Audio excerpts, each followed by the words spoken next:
எப்பா நீ போன வழி பாதையில மண்டியிட்ட பாதவத்தி, நான் மண்டியிட்ட பாதவத்தி.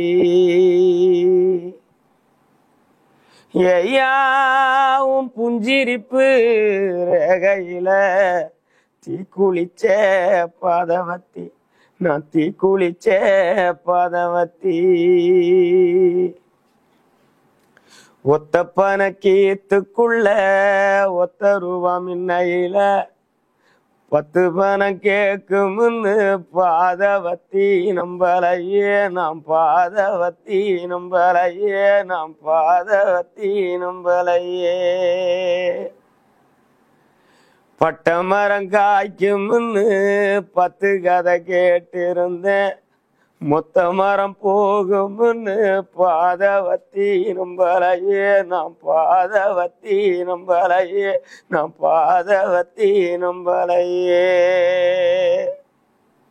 மலை உச்சியில பூத்த என் பிச்சி பூவே எங்க, கொத்து கொத்தா காய்ச்ச என் வெள்ளரி பிஞ்சே எங்க. நான் திரையை பார்க்கல, நான் மக்களை தான் பார்த்துக்கிட்டு இருக்கேன். அந்த சீட்டை பாதாள கேட்டுட்டு சீட்டை விட்டு யாரும் எந்திரிக்கிறாங்களா இல்லையா அப்படின்னு சொல்லிட்டு மக்களை தான் நான் பார்த்துக்கிட்டு இருந்தேன். ஒருத்தவங்க கூட எந்திரிக்கல. எந்திரிச்சு 1-2 பேரும் ஓரமாக நின்றுட்டாங்க. நின்று ஸ்க்ரீனை பார்த்துட்டு அப்படியே நிற்கிறாங்க. ஒரு பாடல் இந்த அளவுக்கு வந்ததுக்கு காரணம் இயக்குனர் வந்து அந்த பாடலை எங்கே வைக்கணும், எந்த இடத்துல வைக்கணும், அதை எங்கே வைக்கணுன்றதை முடிவு பண்ணி அதை வச்சு என்ன ஒரு மிகுந்த உச்சமான ஒரு இடத்துல என்னை கொண்டு வந்து நிறுத்திட்டாரு. அது இந்த ஃபோன் காலுங்க வந்த பிறகு தான் எனக்கு தெரியும். உலகத்தில் இருக்கிற எங்கெங்கெல்லாம் என்னோடய ஃபோனு நம்பர் இருக்கோ எல்லாரும் ஃபோன் அடிச்சிட்டாங்க. கிளாசிக்கல் மியூசிக் ஒரு டிகிரி படிச்சிருக்கிறேன். அப்புறம் வந்து தேட்டர் ஆர்ட்ஸ் முடிச்சு பிஹெச்டி டாக்டரேட் வந்து தஞ்சாவூரில் பண்ணியிருக்கிறேன். அதில் டாக்டரேட்டும் வாங்கியிருக்கிறேன். அதிலெல்லாம் வந்து சேராத அந்த பெருமைகள் அதெல்லாம் வந்து இந்த ஒரு பாட்டில் எனக்கு வந்து நின்றுச்சு. அட்டி ரிப்பப்ளிக் பார்த்துட்டு இருக்கக்கூடிய வியூவர்ஸ்க்கு வணக்கம். இன்னைக்கு நம்ம கூட பேசுறதுக்கு பாடகர் அண்ணன் சித்தன் ஜெயமூர்த்தி வந்திருக்காங்க. வணக்கம்ண்ணா. வணக்கம். ஒரு சினிமாவில் வந்து ஒரு அபூர்வம் அப்படின்னு கூட சொல்லலாம். ஒரு திரைப்படம் முடிஞ்சு ஒரு பாடல், அந்த பாடல் வந்து ஒட்டுமொத்த திரையரங்கையும் அப்படியே கட்டி போட்டு எல்லாருமே உட்கார்ந்துருந்து அந்த பாடல் முடிஞ்சுதான் எல்லாருமே கிளம்பி வெளியே போனாங்க. யூஸ்வலா ஒரு திரைப்படம் முடியும் போது பாடல் வர்றது அப்படின்றதா ரொம்ப சாதாரண விஷயம் தான். பட் எல்லாருமே கடந்து போயிடுவாங்க. எல்லாம் வீட்டுக்கு போகிற அவசரத்தில் இருப்பாங்க, எல்லாரும் போயிடுவாங்க. அந்த படத்தினுடைய தாக்கம் ஒரு ஆஸ்பெக்ட். படம் வந்து கடைசி நேரத்தில் ஒரு ட்விஸ்டை ரிவீல் பண்றாங்க. அதுல ஒரு பக்கம் மக்கள் வந்து அப்படியே வியந்து போய் உட்கார்ந்துருக்கும் போது உங்களோட குரல், அந்த குரல் வந்து எல்லாரையும் கட்டி போட்டு அமர வச்ச அந்த காட்சியை நீங்களும் பார்த்துருப்பீங்க. எப்படி ஃபீல் பண்ணீங்க முதல்ல அதை பார்க்கும்பொழுது? எப்படி இருந்துச்சு உங்களுக்கு? இப்படி ஒரு கிளைமேக்ஸ் அவர் செலக்ட் பண்ணதுக்கு முதல்ல மாரி சாருக்கு தான் நன்றி சொல்லணும். நம்ம பாட்டு இத்தனை படங்கள்ல வராத மாதிரி, சில பாடல்கள் வராத மாதிரி இதுவும் வராதுன்ற ஒரு நம்பிக்கையில் படம் டைட்டில் கார்டு போட்டோடனே எந்திரிச்சிட்டேன். ரொம்ப பீரிட்டு அந்த குரல் வரும்பொழுது எப்பான்னு வந்தோடனே எனக்கு ஒரு மாதிரி பயமுது, ஒரு மாதிரி மிரட்சி ஆயிடுச்சு எனக்கு. உங்களுக்கே ஆயிடுச்சா? உங்களோட? ஆமாம், நான் ஒன்றும் ஏன்னா பாட்டு இல்லைன்னு எந்திரிச்சிட்டேன். பாட்டு இதுவும் கட் ஆயிடுச்சு ஆடியோவோட. அது வந்து உங்களுக்கு யூஸ்வலாக நிறைய படங்கள்ல பாடல் நிறைய படம் அந்த மாதிரி போயிருக்கேன். ஓகே ஓகே, நிறைய படங்கள் போயிருக்கு. நான் அந்த மாதிரி நினச்சி திரும்ப வந்து அந்த பாட்டு வரும்போது உட்காந்த உடனே எல்லா மக்களும் உட்காந்துருக்குறாங்க. நான் திரையை பார்க்கல, நான் மக்களை தான் பார்த்துக்கிட்டு இருக்கேன். அந்த சீட்டை பாதாள கேட்டுட்டு சீட்டை விட்டு யாரும் எந்திரிக்கிறாங்களா இல்லையா அப்படின்னு சொல்லிட்டு மக்களை தான் நான் பார்த்துக்கிட்டு இருந்தேன். ஒருத்தவங்க கூட எந்திரிக்கல. எந்திரிச்சு 1-2 பேரும் ஓரமாக நின்றுட்டாங்க. நின்று ஸ்க்ரீனை பார்த்துட்டு அப்படியே நிற்கிறாங்க. அது வந்து எல்லாருக்கும் அது நடக்குமான்னு தெரியல. இது ஒரு அபூர்வம் தான். சொன்ன மாதிரி நீங்கள் திரையுலகத்தில் நடந்த ஒரு நிகழ்வு வந்து இது வந்து வாழையில் நிகழ்ந்த ஒரு அற்புதமான அபூர்வ காட்சி தான் அது. எப்படி இந்த படத்துக்குள்ள வந்தீங்க? எப்படி உங்களை ஃபிக்ஸ் பண்ணாரு? அண்ட் அந்த பாட்டோட ஜேர்னி பற்றி சொல்லுங்க. எப்படி இந்த பாடலுக்குள்ள வந்தீங்க? அது கம்போசிங் நடந்தது, நீங்கள் முடிவு வெட்டினது எல்லாமே? கம்போசிங் எல்லாம் முன்னாடியே முடிஞ்சிடுச்சு. அவங்க முடிச்சிட்டாங்க. ஏன்னா பாடுறதுக்கு மட்டும் தான் கூப்பிட்டு வந்தாங்க. அப்போ சார் வந்து இயக்குனர் ஆஃபீஸ்லேருந்து ஃபோன் வந்தது. அப்புறம் நான் கிளம்பி பாண்டிச்சேரியிலேருந்து கிளம்பி வந்தேன். அப்போது அங்கே போன உடனே அந்த பாட்டை சார் வந்தார். உடனே பாட்டை போட்டு காட்டினாங்க. பாட்டை போட்டு காட்டினோடனே நான் கேட்ட உடனே எனக்கு ரொம்ப பிடிச்சிருந்தது. அது டியூனிங்காக நல்லா இருந்தது. அப்புறம் பார்த்தா கொஞ்சம் ஆனால் கீழே இருந்த மாதிரி தான். அப்புறம் ஸ்கேல் சார் என்ன பண்ணார், உங்கள் வசதிக்கு அந்த மாதிரி பாட்டை நம்ம மாற்றிக்கலாம், அந்த மாதிரி பாட்டலாம் அப்படின்ட்டு அந்த ட்ராக்கே இது பண்ணி அவங்க வேறு மாதிரி ஸ்ருதி எல்லாம் ஸ்கேலு எல்லாம் இதெல்லாம் டெம்போலாம் சேஞ்ச் பண்ணி அந்த பாட்டை ரெடி பண்ணி உங்களுக்கு ஏற்ற மாதிரி கொடுத்தாங்க. ஓகே. அந்த பாட்டை பாடும்பொழுது அந்த லிரிக் இப்போ கேட்டவுடனே அதில் பார்த்தோடனே அவரை பார்த்தா அவர் சொல்லிக்கிட்டே இருக்காரு. லிரிக் கரெக்ஷன் இவர் சொல்லிக்கிட்டு இருக்காரு, கவிஞரை காணாமன்னு அப்படி யோசிச்சுட்டு இருந்தேன்.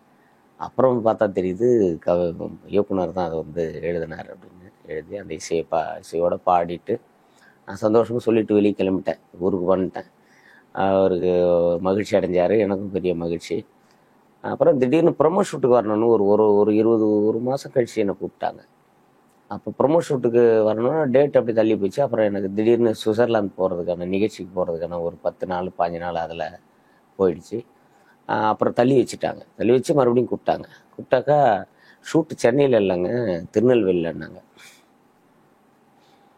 திருநெல்வேலியிலையா அப்படின்னோடனே இதுக்கு போய் அங்கே ஷூட் போகிறேன், சரி போயிட்டேன்.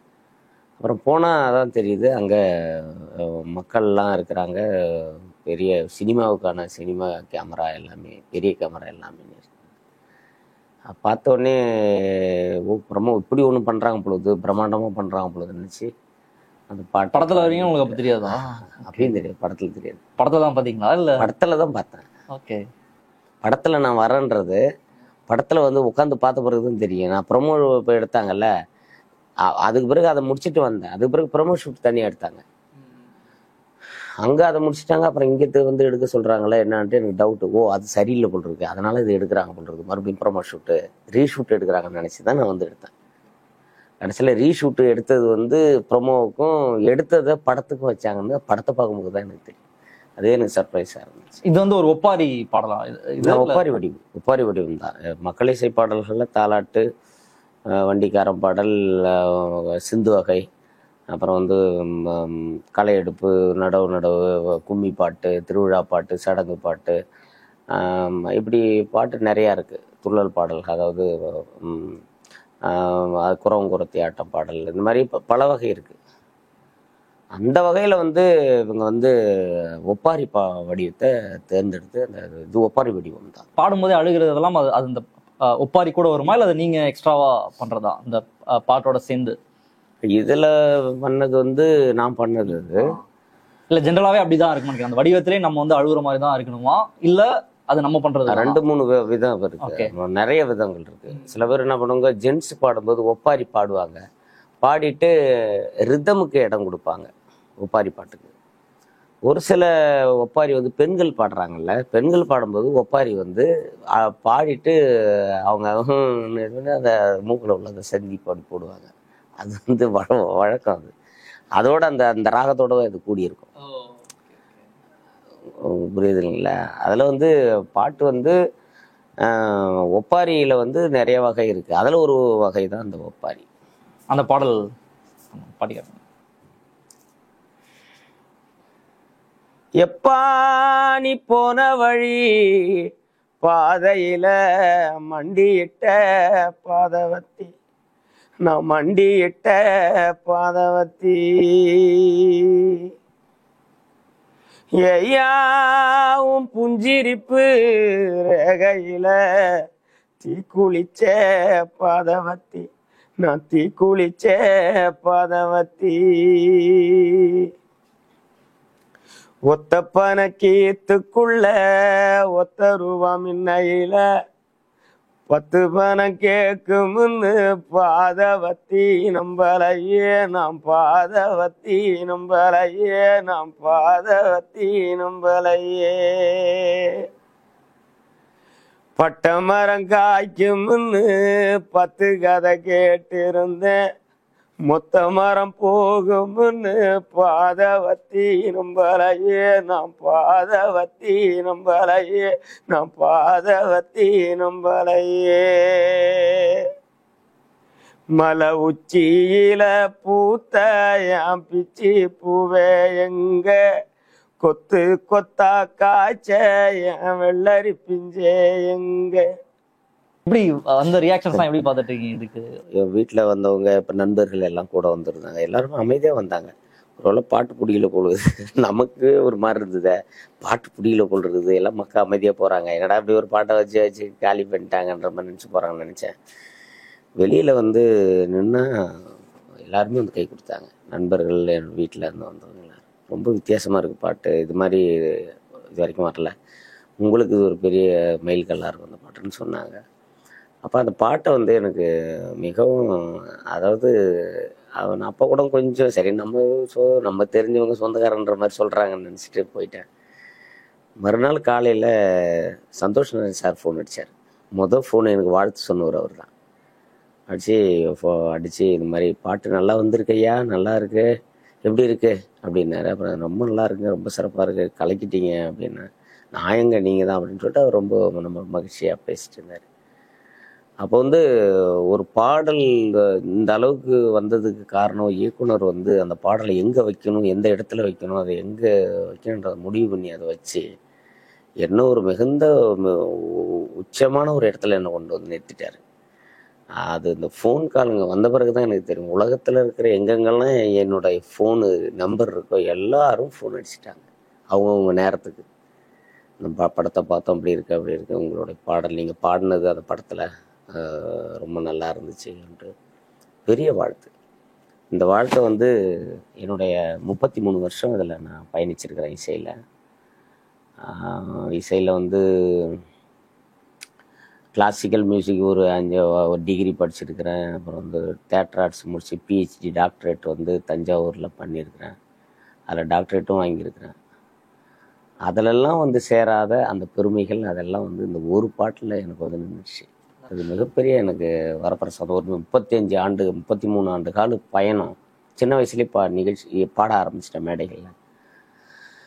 நாட்டுப்புற இசையில் பாட ஆரம்பித்து அதில் வந்து 20 வருஷம் திரைத்துறையில் இருந்துருக்கிறேன். கில்லி, தவமாய் தவம் இருந்து தொடங்கி இன்னைய வரைக்கும் போயிட்டுருக்கு.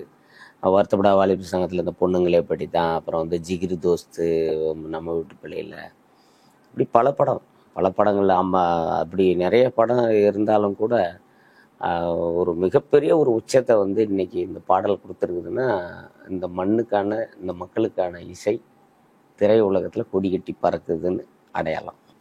இதுதான் நான் கேட்கணும்னு. ஆக்சுவலா இந்த பாட்டை வந்து இப்போ நான் உங்களை ஃபாலோ பண்றது நான் ரொம்ப நாளா ஃபாலோ பண்ணிட்டு இருக்கேன். உங்ககிட்ட பேசணும்னு நினைச்சிட்டு இருந்தேன். அது என்னுடைய நீட்சியா இந்த பாடலும் அப்படியே வந்து அமைஞ்சிருச்சு. அதுதான் நடந்துடுச்சு. ஸோ இந்த 33 வருஷம் அது அந்த பயணம் குறித்து தான் எனக்கு ஆக்சுவலா இன்னும் உரையாடணுன்றது என்னோட எண்ணம்.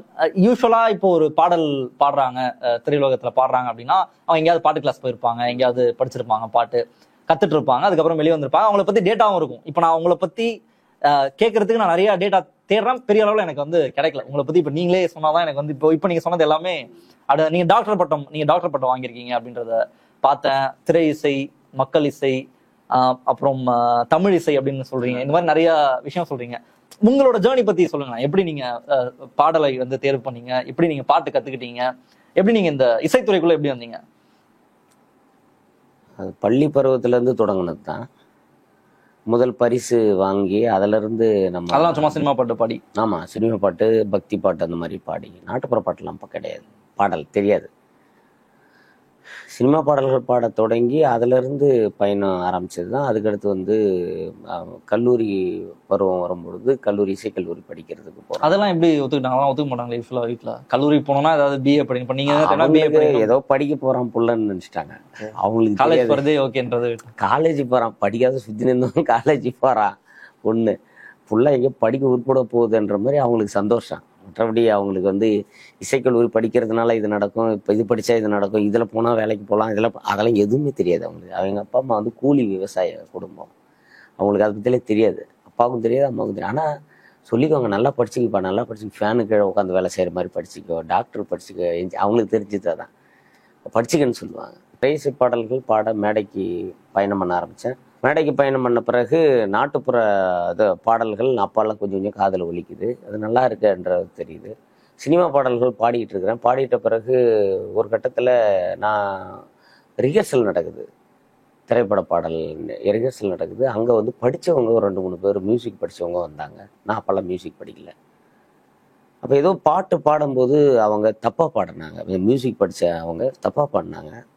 நான் அவங்கக்கிட்ட என்ன சொன்னேன், எல்லாரும் சொன்னாங்க, நான் சொல்லவே மாட்டேன். ஆனால் அப்போ தான் என்ன சொன்னேன், ஆமாங்க அந்த இடம் தப்பாக பாடுறீங்கன்னு. உடனே அவங்க டென்ஷன் ஆகிட்டாங்க. மியூசிக் பற்றி உனக்கு என்ன தெரியும்னு என்ன கேட்டாங்க. எனக்கு ஒன்றுமே புரியல. இல்லைங்க அந்த இடம் தப்பாக இருக்குதுங்க அப்படின்னு நான் பதட்டமாக சொன்னேன். வா தாளம் போட்டு பாடு, இதை பாடு, என்ன மாதிரி பாடு பார்ப்போம் அப்படின்னு. என்ன தாளம் சொல்லு, அது என்னன்னு சொல்லுன்னு என்கிட்ட சினிமா பாட்டுகளுக்கே கேட்குறாங்க. எனக்கு தெரியாது. எனக்கு அதெல்லாம் தெரியாதுங்க, அது பாடுற இடம் தப்பாக இருந்த மாதிரி இருந்துச்சு நான் சொன்னேங்கன்னு அவங்ககிட்ட வித்ரா பண்ணின்னு வந்துட்டேன். பாடி காட்டு, நீ முதல்ல மியூசிக் பண்ணி பாடி காட்டு, எனக்கு என்னன்னு சொல்லு, பாடி காட்டு, அப்புறமா என்கிட்ட பேசு அப்படின்னாங்க. அது எனக்கு கொஞ்சம் காயமாயிடுச்சு. அடுத்த வருஷம் நான் நான் ஃபெயில் ஆகியிருந்தேன். அடுத்த வருஷம் எக்ஸாம் எழுதி காலேஜ் போய் சேர்ந்தேன். அது எதுனா மியூசிக் படிக்கணும்னு தான். அதை தூண்டி விட்டவங்க அவங்க. நான் எங்கேயோ சும்மா பாடின்னு தெரிஞ்சுக்கிட்டு தான் இருப்பேன். மியூசிக் படிக்கணும்னு காலேஜ் போகணுன்னு அவங்க மூலியமா நான் வந்து அவங்களுக்கு நான் நன்றி தான் சொல்கிறேன். அந்த நேரத்தில் அப்படி ஒரு வாய்ப்பை அவங்க எனக்கு உண்டு பண்ணாங்க. அப்புறம் தான் நான் மியூசிக் படிக்க போனேன். அப்போ திரையிசை பாடல்கள் எல்லா பாடல்லையும் எல்லா குரல்லையும் பல பாடல்கள் பாடிட்டு இருந்தேன். அதுக்கு முன்னாடியே வந்து கச்சேரி அதெல்லாம் பண்ண ஆரம்பிச்சேன். அப்பயே ஆரம்பிச்சிட்டேன். நான் முன்னாடியே இப்போ மியூசிக்கெல்லாம் படிக்கிறது முன்னாடியே கச்சேரிகள் நிறைய பாடிக்கிட்டு இருக்கிறேன். அதுக்கு முன்னாடியே பார்த்தீங்கன்னா நாட்டுப்புற பாடலில் குருநாதர் டாக்டர் ஏ குணசேகரன்ட்ட நான் அவர் கூட மேடையில் ஏறுறேன். நான் சின்ன பொண்ணு இருக்காங்களே, சின்ன பொண்ணு நான், நாங்கள் எல்லாம் மேடை ஒரே மேடையில் இருந்தவங்க. கங்கை பாலன் அண்ணன் ஒருத்தவங்க மதுரையிலேருந்து வருவாங்க, அவங்க இறந்துட்டாங்க, காலமாயிட்டாங்க. அதுக்கு முன்னாடி வந்து இவங்க கொல்லங்குடி கருப்பாய் அம்மா அவங்க அண்ணன் அவங்களோட இசை பண்ணியிருக்கிறாங்க. அவர் கோட்டச்சாமி, அப்புறம் வந்து இவங்க மாரியம்மாக்கா, இவங்கெல்லாம் வந்து ஒன்றா இருந்துருக்குறாங்க. அதுக்கு பிறகு நான் போகிறேன். அப்போ நான் போகும்போது சினிமா பாட்டெல்லாம் நான் பாடி காட்டினேன். அவர் என்னை பாடி காட்ட சொன்னார். பாடி காட்டினேன். சரியா ஒரு நாடகம் இருக்குது, அந்த நாடகத்துக்கு வரியான்னு. சரின்னு சொன்னேன். அப்போ நாடகத்தில் போயிட்டு பலியாடுகள்னு ஒரு நாடகம் பண்ணார் அவர், என்னோட குருநாதர். இல்லை அதில் பாடல் குழுல என்னை உட்கார வச்சார். அப்போ நான் பாடிய சொன்னார், ஒரு பாட்டு பாடினேன். அவருக்கு பிடிச்சிருந்தது. அதுலேருந்தே வந்து அவர் கூட பயணம் பண்ண ஆரம்பிச்சிட்டேன். அதில் தான் வந்து நாட்டுப்புற பாடல்கள் அவர் மேடையில் ஏறும்போது முதல்ல பறையாட்டத்தை மேடையில் பார்க்குறேன். பறையாட்டம் மேடையில் ஏறி தஞ்சாவூரில் வந்து கலக்குறாங்க. இங்கே பாண்டிச்சேரியில் ஒரு இசையோட ஒரு நாட்டுப்புற, நம்ம வந்து தபலா தெரியும், கீபோர்டு தெரியும், கிட்டார் தெரியும், ட்ரிபிள் பேங்கர்ஸ், கேங்கா, அது எல்லாமே தெரியும், ட்ரம்ஸ் எல்லாம் தெரியும். இதை தாண்டி நம்ம கூடயே இருக்குது, நம்ம கூடயே பிறந்ததெல்லாம் இருக்குதுன்னு பறை வந்து இசையோட பறை, தவிழ், நாதஸ்வரம், உரிமை, இந்த கருவிகள்லாம் மேடையில் ஏறி வச்சு இவர் பாடுறாரு. ஏன்னா வித்தியாசமாக இருக்குதுன்னு தான் அவரோட ஆர்வம் கொண்டு உள்ளே பூந்து அந்த இசையோட நான் வந்து போய் சேர்ந்தேன். அவரோட பாட ஆரம்பித்தேன். அதுலேயும் பயணித்தேன், இதுலேயும் பயணித்தேன்.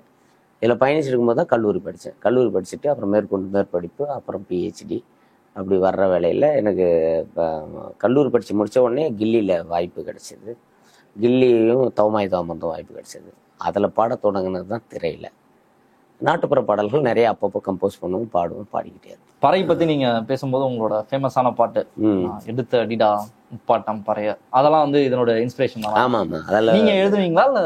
நான் எழுதுவேன். ஆனால் அந்த பாடல் எழுதுனது வந்து கவிஞர் இளையகம்பன் ஐயா எழுதுனது. அந்த பாட்டு ஒரு நாள் வருங்க. எடுத்து அடிடா முப்பாட்டம் பறைய, நம்ம ஈழக்கிழக்கு இப்போதே விடிய, அனலில் காட்சி அடிடா பறைய, ஆதிக்க சிங்களவன் கொடுமை முடிய, நறு காடிடா 4 தசை கிழிய, எதிரி நாடி நரம்பு ரத்த நாளம் உறைய, எடுத்து அடிடா முப்பாட்டம் பறைய, ஈழக்கிழக்கு இப்போதே விடிய. நாட்டுப்புற பாடல்கள்ல நீங்க டிராவல் பண்ணும்போது அப்போ உங்களை ரொம்ப ஈர்த்த விஷயம் என்ன? இப்போ சினிமா பாடல் நீங்க கேட்டிருப்பீங்க, அதெல்லாம் கச்சேரிலாம் பண்ணிருப்பீங்க. இப்போ புது ஜான்ராவா நீங்க வந்து நாட்டுப்புற பாடலை பார்க்கும்பொழுது அதுல எந்த விஷயம் வந்து உங்களை ரொம்ப எக்ஸைட் பண்ணுச்சு நாட்டுப்புற பாடல்கள்ல? அது வந்து உழைப்பு, அதை உழைக்கிறவங்களோட, உழைப்பாளிகளோட வலி வேதனை, அவங்களுடைய அந்த பண்பாடு, அவங்களுடைய கலாச்சாரம், இது எல்லாமே வந்து நாட்டுப்புற பாட்டில் நேரடியாக சொல்லப்பட்டுச்சு. இப்போ திரைப்பட பாடல்கள் அப்படி கிடையாது. உங்களால ஈஸியாக கனெக்ட் பண்ண முடிஞ்சது. ஏன்னா நான் அதோட வழிகளில் தான் வந்திருக்கேன். நான் வந்து என்னுடைய மண் வந்து ஒரு புரட்சிகரமான மண். நான் பிறந்த மண். அந்த மண்ணில் புரட்சியை பார்த்துருக்குறேன். அங்கே வந்து பல மாற்றங்கள் நிகழ்ந்ததை பார்த்துருக்குறேன். அங்கே பல பாடல்கள் மூமெண்ட்ஸ் எல்லாம் வந்து உள்ளே வரும்போது, அவங்க பாடல்களோட உள்ளே வரும்போது அந்த பாடல்களை கேட்டு நான் பாடியிருக்கிறேன். இப்போ இதெல்லாம் எனக்கு கனெக்ட் ஆயிடுச்சு. அவன் பாட்டும் வந்து போகிறது, முதலாளி பண்ணையிலே தன்னே நானே, 300 ஏக்கர்களாம் தன்னே நானே, பரம்பரையா நாங்க பட்டது கதையாச்சு, பரம்பரையா நீங்க பொழைச்சது நிலமாச்சு அப்படின்னு அந்த பாட்டு வரும்போது எனக்கு கனெக்ட் ஆகுது. எங்கள் அப்பா அம்மா பரம்பரையாக வேலை செஞ்சது, நான் அங்கே அடிமைப்பட்டு இருந்தது. அப்போ அதெல்லாம் பாட்டெல்லாம் எனக்கு வந்து கனெக்ட் ஆகுது. காவேரி ஆத்துல தண்ணி இல்லை, எங்கள் கண்களில் கண்ணீரும் மிச்சம் இல்லை, ஆறு கோலம் எல்லாம் பாருங்கம்மா, அங்க தீஞ்சி போனதை பாருங்கம்மான்னும் போது தாபரி ஆத்துல தண்ணி வரல. அப்போ எங்களுக்கு வயல் வந்து தீஞ்சு போகுது, மாடு மாடெல்லாம் தண்ணிக்கு தவிக்குது அப்படின்னும் போது அந்த இது வந்து எனக்கு ஈஸியாக கனெக்ட் ஆகுது. அப்போ இதெல்லாம் எனக்கு கனெக்ட் ஆகும்போது ஒவ்வொரு விஷயமும் இப்போ முதிர்கண்ணி பாட்டுன்னா இப்போ வந்து எத்தனை முறை வெக்கப்படுவா எங்களக்கா, அட எத்தனை முறை காப்பி தருவா எங்களக்கா, எத்தனை முறை காலில் விழுவா எங்களக்கா, அட எத்தனை காலம் காத்து கிடப்பா எங்களக்கா, செய்தி வரும் முன்னு நம்பி நம்பி வீதிய நானும் பார்த்திருந்தேன், செய்தியும் வராது ஒரு நாதியும் வராது, பட்டு புடவைதான் கட்டி பார்க்க 10 வருஷமா ஆசைப்பட்டா அப்படின்னு, பட்ட மரமானா அதை பார்க்க சகிக்கலை அப்படின்னு ஒரு அக்கா கல்யாணம் ஆகாம வீட்டில் இருக்கிற ஒரு அக்கா வந்து பல வருடமா இருக்கிறான்னும் போது அந்த பாட்டை நினைச்சு நாங்கள் பாடும்போது எனக்கு கனெக்ட் ஆகுது. முதிர்கண்ணி எங்கள் அக்கா கல்யாணம் ஆகாம இருக்கிறாங்க பல வருஷமானும் போது வந்து பார்த்துட்டு போறாங்க. அது குறை இது குறை, அது இல்லை பவுனு, அதை கேட்டு இதை கேட்டு வண்டி கொடுப்பியா பவுனு கேட்பியா, அதை எவனும் மனசை பார்த்து கொடுக்கல, கேட்க மாட்டான், அப்பா கருப்பா இருக்கிறாங்க அப்படின்னு பாரு. இப்போ இதெல்லாம் வந்து எனக்கு இந்த பாடல்கள்லாம் கேட்கும்போது கனெக்ட் ஆச்சு. அதனாலதான் நாட்டுப்புற பாடல்களை நான் கையில் எடுத்தேன். நீங்க எழுதின பாடல்கள் பத்தி ஏதாவது? நான் எழுதியிருக்கிறேன். நீங்க உங்களுடைய ஜான்ராஸ் எதுல இருக்கும் எழுதுறது? நீங்க உழைப்பு சார்ந்துதான் இருக்கும். உழைப்பு இதுல வந்து பொம்மை நாயகி படத்துல நான் எழுதியிருந்தேன். அதுல கடைசியா ராக் ஸ்டார் மணி ரமணி அம்மா இருக்காங்கல்ல, அவங்க கடைசியா பண்ணது நான் எழுதின பாட்டு தான். அந்த படத்துல கடலூரை பத்தி ஒரு பாட்டு எழுதியிருப்பேன். அதை அவங்க தான் கடைசியா பண்ணாங்க. அதுலயே நான் ஒரு பாட்டு பாடியிருப்பேன். அப்புறம் வர்ணம் படத்துல ஒரு பாடல் நான் எழுதியிருப்பேன். விஜய் சேதுபதி சார் அந்த படத்துல தான் அறிமுகம். அவரு அப்பதான் வர்றாரு உள்ள. அதில் நான் 2 பாட்டு பாடியிருந்தேன். அதில் நான் ஒரு பாட்டு எழுதியிருந்தேன். அதே போல் வந்து நாட்டுப்புற பாடல்களில் நான் வந்து எழுதுனது பார்த்தீங்கன்னா ஒரு பாட்டு ஒன்று, வண்டிக்காரன் பாட்டு முதல்ல நான் எழுதினேன். வெங்கல மணியை கட்டி கச்சம் வச்ச குப்பி மாட்டி தாளம் தட்டி ஓடுகிற காளைகளா, அட அக்கம் பக்கம் பார்க்காதீங்க, கண்ட வழி தேடாதீங்க, நல்ல வழி காட்டுறேன் ஓடுங்கடா, பாதையில போகும்போது குண்டுங்குழி எங்கடக்கும் பார்த்து பக்குவமா ஓடுங்கடா, காலு போன போக்குல தான் போகாதடா, தானத்தில் சிறந்து நிற்கும் நிதானத்தை பூட்டிக்கிட்டு பகுத்தறிவு ஆசை போட்டு ஓடுங்கடா, இந்த பண்பாட்டு ஆணி வேற தேடுங்கடா அப்படின்னு ஒரு பாட்டு. அந்த பாட்டு நான் எழுதுனது. வண்டிக்காரன் பாட்டுல வண்டிக்காரன் ஒரு இளைஞன் வந்து பாடிட்டு நம்பிக்கையா பாடிட்டு போறாங்க. வண்டிக்காரன் பண்ணா வண்டியில போகும்போது ஆமா வண்டிக மாட்டு வண்டியில, இந்த வண்டியில கிடையாது, கார்ல கிடையாது, மாட்டு வண்டி பயணம். ஆமா. அப்புறம் பாத்தீங்கன்னா வீட்டுல வந்து அம்மா வேலைக்கு போவாங்க, பிள்ளைகள்லாம் நிறைய ஆயிடும். பிள்ளைங்க வந்து சமைஞ்சு இருக்கும், அதுங்களுக்கு வீட்டுல இருக்கும், கல்யாணம் பண்ணிக்க மாட்டாங்க. அப்போ அதுக்கு ஒரு பாட்டு, நம்ம இப்படியெல்லாம் கஷ்டப்படுறோம், நம்ம வாழ்க்கையில உயர முடியல அப்படின்னு. சந்திரம் உறங்கும் வேளையில வானவளுக்கும் நாழியில, சந்திரம் உறங்கும் வேளையில வானவளுக்கும் நாழியில, முத்துமணி கண்ணாடியா வெள்ளி பனி கொட்டையில, அம்மாடி கூலி வேலைக்குத்தான் போக வேணும், அம்மாடி அம்மாடி வேலைக்குத்தான் போக வேணும், அம்மாடி அம்மாடி, கழனி சேத்துக்குள்ள நாத்து நட்டு நிக்கையில, ஓடஞ்ச நத்த நண்டு கைய கால கிழிக்குமடி, அம்மாடி மருத்துவ செலவு பண்ண காசு கூட பத்தலடி, அட்டையா உறிஞ்சுராண்டி, அம்மாடி அம்மாடி அட்டையா உறிஞ்சுராண்டி, அம்மாடி அம்மாடி அப்படின்னு பாடுற வரதட்சணை பாட்டு. இதெல்லாம் நான் எழுதினது. இந்த மாதிரி பல பாடல்கள் நானும் எழுதியிருக்கிறேன். மற்ற இசையமைப்பாளர்கள்ட்டையும் மற்ற கவிஞர்கள்ட்டையும் பாடலை வாங்கி இசையமைச்சு நிறைய பாடி கொடுத்துருக்கேன். ஓகே, நீங்க சொல்லும்போது நாட்டுப்புற பாடல்களை விட்டுட்டு திரை இசையில இன்னைக்கு நீங்க ஒரு பாடல் பாடி இன்னைக்கு எல்லாரும் உங்க பக்கம் திரும்பி இருக்காங்கன்ற சொன்னீங்க. நீங்க சொல்றதெல்லாம் பார்க்கும் பொழுது, உங்களுடைய அனுபவத்தை வைத்து பார்க்கும் பொழுது, சரியான பாட்டை லேட்டான டைம்ல உங்களுக்கு கொடுத்துருக்காங்க அப்படின்னு தான் எனக்கு ஃபீல் ஆகுது. உங்களை ஜஸ்ட் ஒரு ஃபோக் சிங்கரா சுருக்கிட்டாங்க அப்படின்றது கரெக்டா சொன்னீங்க. என்னுடைய அண்டர்ஸ்டாண்டிங். நம்ம அப்படிதான் சுருக்கி இருக்கிறாங்க, அது கிடையாது. அதை தாண்டி நம்ம எந்த பாடல்கள் வேணாலும் பாட முடியும், எதை வேணாலும் பாடித்தர முடியும். எந்த பாடல் வேணாலும் நம்ம எழுத முடியும், இசையமைக்க முடியும் அப்படின்ற ஒரு கான்ஃபிடென்ட் எனக்கு இருக்கு.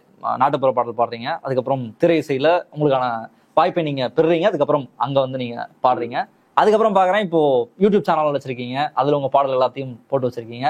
அடுத்த இதுக்கும் வந்துட்டீங்க, அடுத்த மீடியாவுக்கும் வந்துட்டீங்க. இது உங்களை நீங்களே நம்மளை டெவலப் பண்ணிக்கலாம், தகவமைச்சுக்கலாம்னு பண்றதா, இல்ல சூழல் அப்படி இருக்கு, காம்படிஷன்ல நம்ம இருக்கணும் அப்படின்னு? அப்படியெல்லாம் நினைக்கல. நான் இருந்த இடத்துல இருந்து நான் வேலையை செய்கிறேன், என் வேலையை நான் செய்துக்கிட்டு இருக்கிறேன். இப்படியெல்லாம் என்னோட வேலையை செய்கிறேன். அதை வந்து எனக்கான வேலையாகவும் நான் பார்க்குறேன், அது மற்றவங்களுக்கு பயன்படணும் அப்படின்ற ஒரு பயன்பாடாகவும் நான் செய்கிறேன். பின்னாடி பயன்படும். இந்த வேலையை நம்ம மனசு செய்துக்கிட்டே இருப்போம். எதுவும் வரும், இது வந்தால் தான் நம்ம செய்யணும்னு காத்திருக்க தேவையில்ல. வர்றபோது வரட்டும். சினிமா பாட்டு வர வரைக்கும் நான் வெயிட்லாம் பண்ணிட்டு மாட்டேன், வேலையை நான் பண்ணிட்டு வேலையை நான் செஞ்சுட்டு இருக்கிறேன். ஓகே, வரும்போது வரட்டும், அதை பயன்படுத்திக்குவோம். செய்கிற வேலையை நான் இருந்த இடத்துல இருந்து செய்துக்கிட்டு இருக்கிறேன். அப்படிதான் செய்கிறேன். ஓகே, நீங்க அந்த நாட்டுப்புற பாடல்கள்லாம் பாடிட்டு வந்தேன்னு சொன்னீங்களா, குணசேகரன் அவர்கள் கூட அந்த சமயத்துல? அப்போ வந்து உங்களுக்கு ஃபேவரட்டா இருந்த ஒரு பாடல் ஏதாவது உங்களுக்கு வந்து அடிக்கடி நாங்க போனா இந்த கச்சேரியில இந்த பாடல் தான் நாங்க பாடுவோம், இல்ல என்னோட தனிப்பட்ட ஃபேவரட்டா இந்த பாடல் இருந்தது ஏதாவது ஒரு பாடல் இருக்கா? அந்த பாடலை கொஞ்சம் பாடிக்க. நிறைய பாட்டு இருக்கு. நான் பாடினது வந்து ஒரு காதல் பாட்டு ஒன்று இருக்கு. அடி சந்திர சூரிய சோதி கிளம்பிடும் சந்தன மாலையிலே, நட்ட நடு சாமத்து வேலையிலே, திருடர்கள் தங்கிடும் பாதையிலே, உன்னை சொந்தம் கொண்டாட துடிக்குதடி என் சித்திர பூங்கிலியே, எந்த சித்திர பூங்குயிலே, அடி கண்ணிலே மையிட்டு கரிசமணி போட்ட குட்டிய கட்டழகி, நெத்தியில குங்கும பொட்டழகி, உன் காலு தண்டைக்கும் கணத்தை கொண்டைக்கும் கண்ணை பறிக்குதடி மச்சானின் கண்ணை பறிக்குதடி. இந்த பாட்டெல்லாம் நான் ரொம்ப ரசிச்சு பாடுறேன். இது நீங்க எழுதல, வேற இல்ல நாட்டுப்புற பாட்டு இது. முன்னாடி உள்ளது இதெல்லாம் நான் எழுதுனது கிடையாது. சரிங்க. இந்த மாதிரி பாடல்கள்லாம் நான் ரொம்ப விரும்பி பாடுவேன். அப்புறம் வந்து பழைய பாட்டில் அந்த பாட்டு படத்துல எல்லாம் கூட வந்துச்சுன்னு நினைக்கிறேன். சில இப்போ கருப்பு கரை சேலை கட்டி அப்படின்னு காதல் பாட்டு அதெல்லாம் பிடிக்கும். இப்போ அதெல்லாம் பாடுறதில்ல. இப்போ நம்ம வேற நிலையில இருக்கிறதுனால அந்த பாடலெல்லாம் தொடர்றதில்ல. நீங்க பாடின பாடல்ல இப்போ இந்த பாட்டு வந்து பயங்கர ஃபேமஸா இருக்கிற மாதிரி இன்னொரு பாட்டு வந்து எனக்கு ரொம்ப பிடிக்கும் உங்களோட பாட்டு. அது என்ன அப்படின்னா, தவமாய் தவம் இருந்து படத்துல வந்த ஆக்காட்டின்ற பாட்டு. அந்த பாடலோட பின்னணி என்ன? ஆக்காட்டி பாட்டுன்றது சொன்னோம், அது நாட்டுப்புற பாட்டு தான். நேரடியா அது என்னுடைய குருநாதர் எடுத்து அவர் பாடினார், மேடைகள்லாம் பாடி முழங்கினார், அவர் தோளில் தூக்கி சுமந்தார். ஒளிநாடாக்கல்ல வந்தது. இப்போ என்னுடைய பாடலை இப்போ நான் பாடுறேன் ஒளிநாடாக்கல்ல வரும்போது அது எல்லாரும் எடுத்து பாடுறாங்களே, அது பாடும்பொழுது நானும் வந்து சினிமாவில் அந்த பாட்டை எடுத்து அவர் பாடின மாதிரி நான் பாடினேன். ஆனால் அதுக்கு வந்து அவர் ரைட்ஸ் கேட்டார். ரைட்ஸ் தர முடியாதுன்னு இயக்குனர் சொன்னார், உங்களுக்கு கிடையாதுன்னு. அதான் பிரச்சனை. அதனால் அந்த பாட்டு வந்து சில சிக்கலாகி படத்தில் வரல, ஆடியோவில் மட்டும்தான் வந்துச்சு அந்த பாட்டு. இதிலெல்லாம் வந்து யூடியூப்லாம் வந்துடுது. அது ஜெயிச்ச பிறகு அதை விட்டாங்க. அப்படிப்பட்ட பாட்டு தான் அந்த பாட்டு. அந்த உருண்ட மலை ஓரத்துல உளுந்து காய போட்டிருந்தே, அந்த உளுந்த குட்டி அள்ளு முன்னே, அந்த உளுந்த குட்டி அள்ளு முன்னே, இந்த சீமையில இன்னைக்கு உரிமை சத்தந்தா கெட்டதென்ன, ஏ ஆக்காட்டி ஆக்காட்டி எங்கெங்கே முட்டையிட்டே, எங்கெங்கே முட்டையிட்டே, எங்கெங்கே முட்டையிட்டே அப்படின்னு அந்த பாட்டு அப்படி போகும். இதுதான் அந்த பாட்டுடைய வலி. இறுதியா ஒரு கேள்வினா, நீ உங்களுடைய யூடியூப் சேனலை பார்க்கும் பொழுது ஒரு பாடல் வந்து அதிக வியூஸ் வந்து ஒரு பாடல் தான், அது வந்து அம்மாவை பத்தி நீங்க பாடின பாட்டு. நிறைய பாட்டு நீங்க பாடுறீங்க, அம்மா பாட்டு அப்பா பாட்டு. ஆமா, அம்மா பாட்டு அப்பா பாட்டு. ஏன் அது ஏன் ரெண்டுமே வந்து அதிகமா நிறைய பாட்டு பாடுறீங்க அதுல அம்மா அப்பா பத்தி? ஏன் அந்த அந்த உறவை பத்தி அதிகமா நீங்க பாடுறதுக்கான காரணம் என்ன? இப்போ ஒரு செயல் நடக்குதுன்னு வச்சுங்களேன், யாருக்கு நன்றி சொல்லுவோம்? இல்லை, பொதுவாக யாருக்கு நன்றி சொல்லுவாங்க? சரி, ஒரு செயல் நடக்குது, யாருக்கு சொல்லுவாங்க நன்றி? கடவுள் நம்பிக்கிறவங்க கடவுளுக்கு சொல்லுவாங்க. அதான் இல்லையா? நான் வந்து அப்பா அம்மாவுக்கு தான் சொல்லுவேன் எடுத்த உடனே. எனக்கு கடவுள் அவங்க தான், எனக்கு சாமி அவங்க தான், பெத்தெடுத்தவங்க அவங்க தான், அவங்க தான் சாமி எனக்கு. அப்புறம் தான் எல்லா சாமியும். அப்புறம் சாமி என்ன நல்லா சொல்கிறாங்களோ அந்த சாமி எல்லாம் வர கும்பிடுவேன். எனக்கு முதல் சாமி அவங்க தான், என்னப்போ நான் பார்த்த சாமி. அதனால் அந்த பாடல் ரெண்டு பேருமே நான் விரும்பி செய்தேன். அதனால் ரெண்டுமே வந்து சமநிலையில் மில்லியன்கள் போயிருக்கு. நல்லா அம்மா பாட்டு அப்பா பாட்டு எனக்கு ரொம்ப விருப்பம். எவ்வளோ நம்ம இந்த உலகத்தில் என்ன எதை சம்பாதிச்சாலும் எதை செய்தாலும் ஏதோ பண்ணாலும் அப்பா அம்மாவுக்கு நிகராக இந்த உலகத்தில் எதையுமே யாரும் தந்துட முடியாது. அப்பா அம்மா மகிழ்ச்சி அடைகிற மாதிரி இந்த உலகத்தில் யாரும் கட்டண பொண்டாட்டி கூட அது செய்ய முடியாது. சந்தோஷப்படுவாங்களான்னு சொல்ல முடியாது. பிள்ளைங்க சந்தோஷப்பட முடியும். அப்பா அம்மாவுக்கு நிகர் அப்பா அம்மா தான். அந்த பாடல் மட்டும் எழுதியா நம்ம பாட்டு முடிச்சிடலாம். அப்பாவும் அன்புக்கு ஈடாகுமா ஆகாசம், அப்பாவும் தியாகத்தை மிஞ்சிடுமா தாய்ப்பாசம், ஓடும் ரத்தம் நாடி நரம்பெல்லாம் ஓ வாசம், உன் வேர்வத்தூளி தாம்பா நாம் படிக்கும் ஏதிகாசம். உன்னை போல பூமி இல்ல, உன்னை விட சாமி இல்ல, சொல்ல வார்த்தை ஏதும் இல்லவோ சொல்ல விட வேதம் இல்ல, கண்டிக்கும் உன்னோட பாசத்துக்கு முன்னே கடவுளும் கூட நிகர் இல்ல. அப்பா இது அப்பாவுக்கான பாட்டு. தொப்புள் கோடி சொந்தம் தந்து தொட்டில் கட்டி ஆராட்டி மொத முத்தமிட்டு மூச்சு காத்த பங்கு போட்டு மருளையும் தோளுலையும் நான் ஊரங்க ஏனை கட்டி காட்டுலையும் மெட்டுலையும் நெத்தி வேர்வ நித்தஞ்சொட்டி எனக்காக தியாகம் செஞ்ச சாமி, என்னைக்குமே நீதான் இந்த பூமி.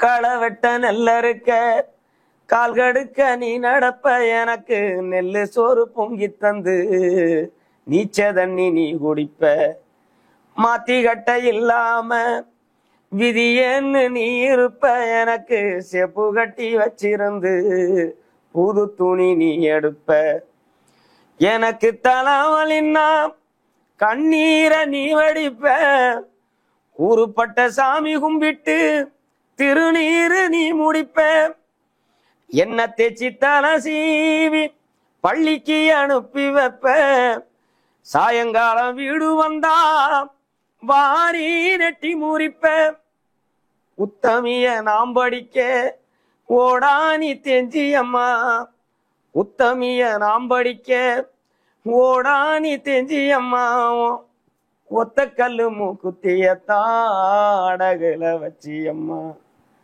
பெத்தவளே நீதாயன் கோயிலம்மா, பெத்தவளே நீதாயன் கோயிலம்மா, ஓ தியாகத்துக்கு தெய்வந்தா நிகராகுமா. ரொம்ப நன்றிண்ணா, ரொம்ப நன்றி. இன்னும் நிறைய இடத்துல உங்களுடைய குரலை கேட்கணும், உங்களுடைய பணியும் தொடர்ந்து கொண்டே இருக்கணும். நம்ம திரும்ப சந்திப்போம். இன்னைக்கு இவ்வளவு பிஸி ஷெடியூல்ல இந்த இடத்துக்கு வந்து உங்களுடைய கருத்துக்களையும் உங்களுடைய பாடல்களையும் பாடுறதுக்கு ரொம்ப ரொம்ப நன்றி.